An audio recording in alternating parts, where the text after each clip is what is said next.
What's up guys? Today on Baking with Noah we're making angel food cake. Pause the video here to see all the ingredients necessary for this video. Let's get started. To begin, we're going to get our 12 egg whites into our mixing bowl.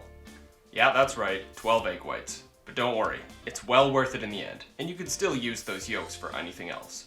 So, once we get those in the mixer, we're going to bump it on a low speed, just until we start getting some bubbles, at which point we can add our cream of tartar powder. This will help stabilize it as it inflates with air.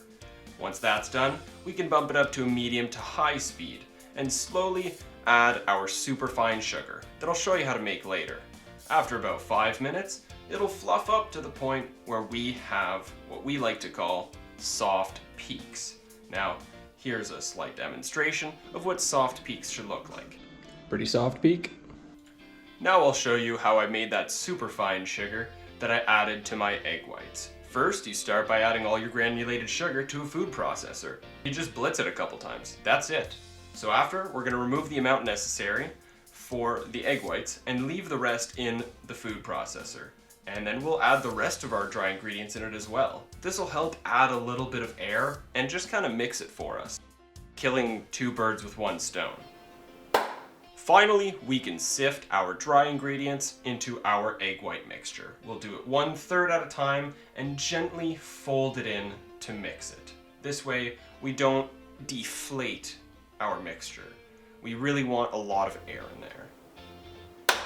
Now, with our pipe pan, a very special pan made almost exclusively for angel food cakes, we'll very carefully add our mixture, give it a jiggle, make sure it levels out, and in the oven it goes for 50 to 55 minutes.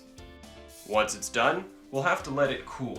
And if you have a pan like mine, it has feet so that it can cool upside down, which is preferable for this cake. After about an hour of cooling, with a thin knife, we can run it along the sides to remove the second part of our cake pan. Now, of course, because I wanted to present this nicely, I removed the entire cake from that second part of the pan. And doing some acrobatics, I managed to get it upright. Finally, we're going to cut it with a serrated knife so as not to squish the cake. And I'll move it to a plate so that I can make it nice and pretty for the video.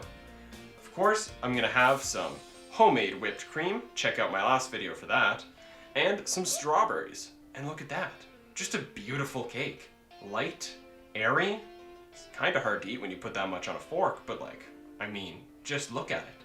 It's fantastic. I hope you guys try it.